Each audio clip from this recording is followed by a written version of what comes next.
Good morning, Journey Family Church and friends. It's good to be with you this morning. Today we're going to talk about the freedom of a captive mind. Now you're kind of thinking that's kind of oxymoron, isn't it? How can you have freedom in captivity? But I'm going to give you an example this morning out of the book of Philippians. And Paul is a good example of that. Paul found himself in Philippians there. He was in jail. Nothing he did. And he was unjustly jailed. You know how tough that would be, what it would do to your mind. To be, I don't deserve to be here. But Paul was in jail. And he wrote a letter back to the Philippian church. And then he said, you know what, I'm here and I'm going to make the best of it. He said, because people know why I'm here. The guards and everybody, all the prisoners and all the guards know why I'm here. I'm here to promote the gospel of Christ. And so that was a mindset of him. Paul learned early on, and he said, I've made myself a slave to God.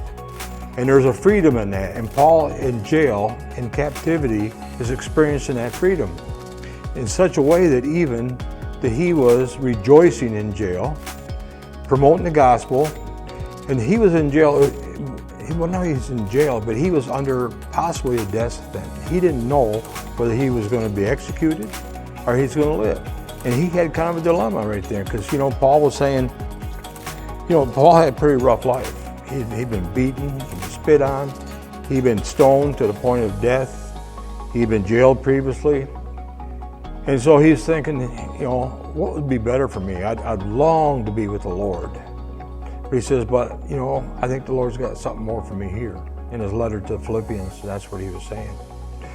So he exhorted the Philippians. He said, there are things going on in the church. They're like all of us. There was a little bit of spats going on in here. And he'd gotten word back in jail that they had some disagreements. And Paul, I just want to talk about the freedom of a captive mind a little bit before we get into what Paul said there. But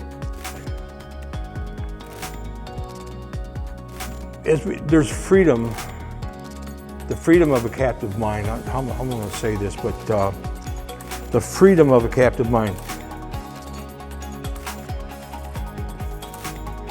In our mind is a wonderful thing.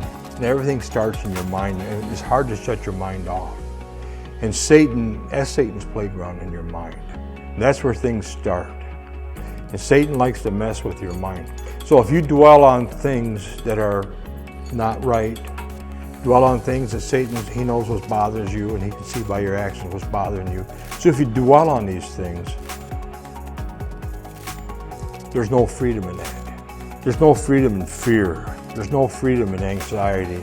There's no freedom in any of these things, in anger. There's no freedom of that. But when you give your mind over to Christ and say, Lord, I'm making my mind captive to you, that's where freedom comes, and that's where joy comes. No matter what your circumstances, and Paul's a great example of that. Here he is in jail, possibly going to be executed sometime. And then Roman prisons, he was in Rome in jail there, and the Roman prisons were terrible places. Very, very terrible. But Paul experienced, even in that dire circumstances, Paul was able to have joy and peace and freedom. And you think about our times right now that we're living in, we think we're pretty bad, and it's not easy. We're cooped up in houses and we're living close, and we can't have the freedom that we normally do. And it does play on your mind. And this is why it's so important message today. This is so important right now, is because I'm going to read what Paul said in chapter 4. He said, finally, brothers, this is his letter to the Philippian church. He said, finally, brothers, whatever is true, whatever is honorable, whatever is just, whatever is pure, whatever is lovely, whatever is commendable, if there is any more excellence and if there is any praise, dwell on these things. So, if an athlete, let's say a guy's working on a swing bat, he doesn't go out and work on the things he's doing wrong, does he? He works on the things he does right. And he doesn't dwell on the things he does wrong. He dwells on the things he does right until they become so repetitious when he's up to bat, it becomes an automatic reflex. A basketball player, he develops a shot He develops his shot and he works on what he does right. He doesn't work on what's wrong. And so many times I think that we work on things that we have problems with in our mind.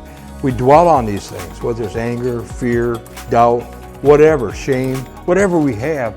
We dwell on these things and we try to fix them. And all we do is actually is embedding them deeper in our minds because we're dwelling on them more. And Paul says, don't do that. Stop. You're just feeding that. No, he says, go on, whatever is true, whatever is honorable, whatever is just, whatever is pure, whatever is lovely, whatever is commendable. He says, dwell on them things, feed that, starve the other. And it's remarkable what we can do, but we're living in a close confinement nowadays in our houses and probably getting on each other's nerves a little bit. But if you start dwelling on the things in your mind, say, okay, I'm not going to feed that part of it. I'm not going to feed these thoughts, negative thoughts I'm having all the time. I'm tired of being locked up, and I'm tired of the political landscape. I'm tired of all this stuff. I'm tired of fear of the virus. I'm tired of this. I'm tired of my wife. I'm tired of my kids. I'm tired of uncertainty. It's going to get bad. But if you start thinking about things that are true and honorable and just and pure and lovely, things will smooth out in your home.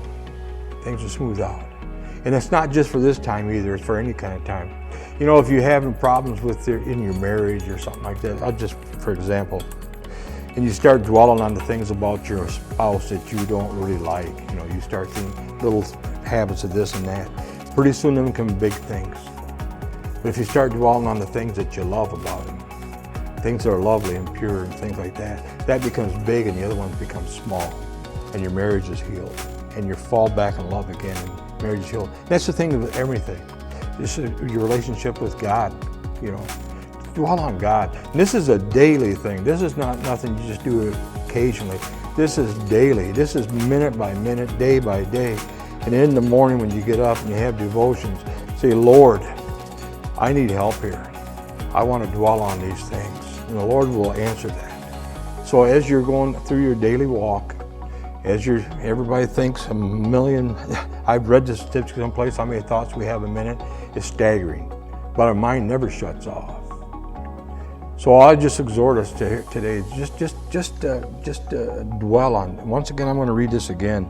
Finally, brothers, whatever is true, whatever is honorable, whatever is just, whatever is pure, whatever is lovely, and whatever is commendable.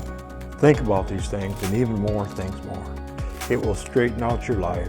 It will smooth out your life. It will smooth out your relationships. You'll have peace and joy in circumstances you just never thought you could have. Thank you.